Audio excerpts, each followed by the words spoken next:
Welcome back, Shalloners. I get a lot of questions that are like, I like this guy so much and I can tell he likes me, but he's trapped in this relationship with this crazy girl, this toxic, horrible relationship. How do I help him? How do I save him? Today, we're gonna talk about how to save a guy from a bad relationship. I think the desire to save someone is like I think it's like a primal human desire. It certainly is for guys. Like they have the term Captain Save-A-Ho for a reason, because guys a lot of times get this it stokes their male instinct, their protector caveman instinct to try to save someone from a bad situation, save a woman. And I think women are the same way. Usually guys and girls are very different in their motivations, but in this, I think this is like a basal human need. Women want to save people because we're nurturers. I mean, we birth people out. We literally create and save life. That is what we do.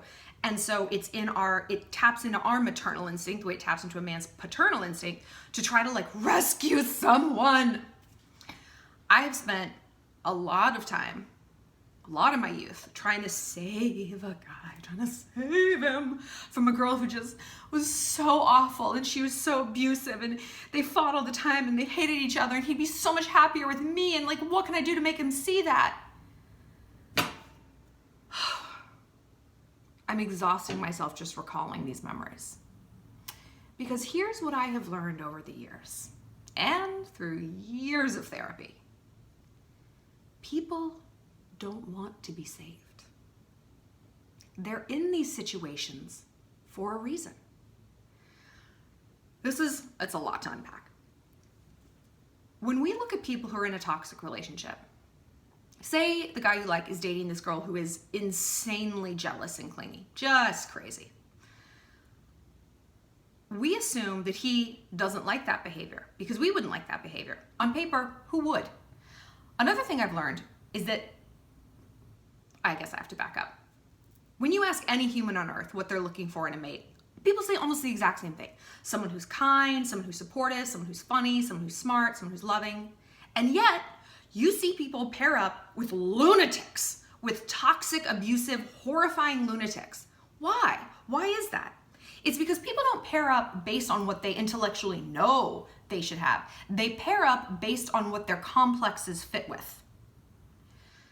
The number one takeaway I've learned in therapy is that people tend to date people who remind them of their most difficult parent. We do this unconsciously because we're trying to kind of do the relationship over. This is okay, I can't fix a relationship I had with my mom, so I'm gonna date someone who reminds me of her, and then I'm gonna somehow fix that relationship, and I'm gonna get it right. That's not an effective strategy. It's overwhelmingly what people do, but that again isn't the healthiest way to live your life. And sometimes just being aware that that's what you're doing is the way to untangle that. It's I don't think I like you. I think I like how you tap into my relationship with my mom because you're in and out of my life like she was because she traveled so much for work. So when she was here, it was this amazing, wonderful fantasy land, just so wonderful. And then she was gone and she was literally on the dark side of the planet and there were no cell phones and I couldn't reach her. So it was this emotional attention feast or famine. So those are the kind of relationships I tend to get into. But just realizing that that's what's at play, I'm all right, I see you. I see you. Monsters live in the dark and now I've shined a light and I can untangle that a little bit. So when you see a guy who's in a toxic relationship, it doesn't feel toxic to him. It feels almost soothing, in that sick, twisted, soothing way. He is getting some emotional payout from that situation. It's another huge thing I've learned. When people are in a bad situation, they're getting something from it. You don't see in a situation that doesn't work. You just don't. And that is so fundamentally hard to understand because we look at people in situations that are clearly not working. They're fighting, they're miserable, they're losing friends, they're losing a job, they're losing custody of their kids. And you're what the fuck? Something is working for them though. They're getting something from that. What it is, we might not be able to see. And if we can see it, we certainly probably don't understand it. It just probably sounds so incredibly twisted. That doesn't mean it's not powerful to them. So if this dude you like is with some girl who's crazy and jealous, that is probably a relationship that he has seen modeled in his family. Maybe his mom is jealous with his dad, or maybe his mom doesn't give a fuck where his dad is. His mom doesn't give a fuck where he is. So to have a girl who's jealous is like, oh yeah, like care about where I am. You know, that is like maybe deeply soothing to him and like deeply comforting, even though on the surface it looks toxic, because it is. It's out of balance. A healthy relationship has balance and it has neutrality. It isn't one person with the power and one person. There's no upper hand. There's no hand. So for you to try to save him from this is a fool's errand. He don't want to be saved. Again, if this situation didn't work for him, he wouldn't be in it. He just wouldn't. And people stay in situations that, again, don't work, but they do for them. And it's so deeply tragic to see this. It's so tragic. And it like hurts us so much as humans to see someone who needs help and feel powerless to help them. I think that's the worst thing we can feel as a human, is powerless. You know, and in this day and age, with what's going on politically and the downward spiral that our country and our environment is in, like, I feel so powerless all the time anyway, and I'm sure you do too. And I especially felt powerless when I was young, because you are. You have the responsibilities of an adult. I mean, you're at school all day and you're doing homework all night. I don't do that as an adult. I go to work and I come home and I'm done. But you have no power of an adult. You don't get to tell people no. You don't get to write your own reality. So it's like you feel you're just like trapped, and you see someone who you can help. You see something you could maybe control and fix. And it's like, oh God, I need that. And a lot of time we have the need to save someone because it kind of keeps us from having to save ourselves.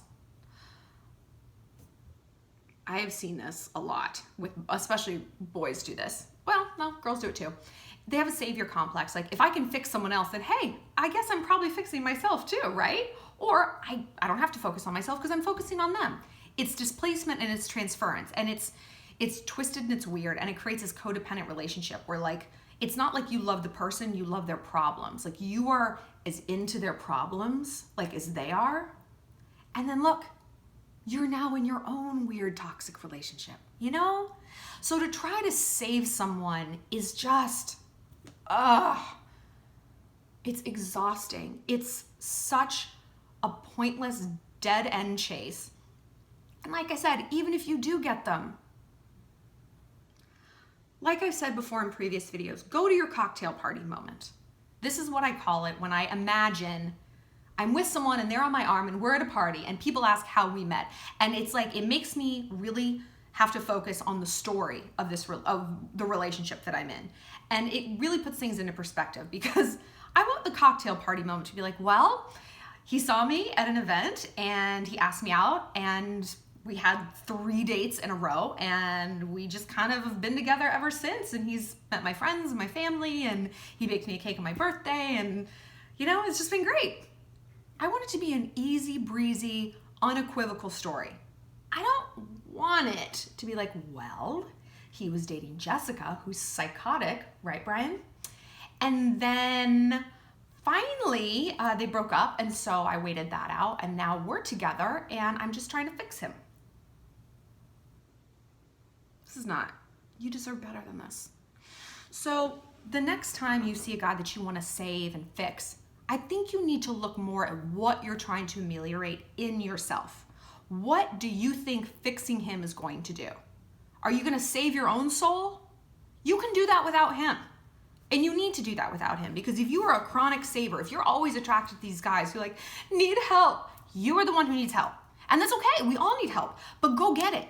Go to the root, and then make yourself whole enough that you can find healthy guys who are going to give you this amazing relationship where it's not like you just bleeding energy towards them like you're their goddamn mother. They're giving energy towards you. They're filling you up. They're doing thoughtful things. They're surprising you, complimenting you, building you up, making you better. That's what you want, right? Like I've said before, if not, if you're going to be like, angsty and twisted, that is singlehood. Be single and peaceful and dignified. Use that energy that you want to give to him on yourself. And by doing that, you will create a self that is worthy and ready for an incredibly healthy, truly wonderful relationship. No one needs saving around here. Not him. He can figure it out. And not you. You have to be the one to save yourself. How do you do that? Through my videos. I actually do have a whole playlist on self-esteem and confidence that's going to help you immensely. I have another video that's related to this about why guys like crazy girls. That'll kind of give a little bit more insight. And if you guys like this video, click like and subscribe. Tell your friends, pass it around. Let's get these sub numbers up. And interact with me on the discussion tab, the community tab. It's community? It's community now. Every week I'm going to be posting like follow-up tidbits about the topic of the week, polls, videos, pictures, and really chit-chatting with you guys there. And if you have a love question, leave it in the comments below, or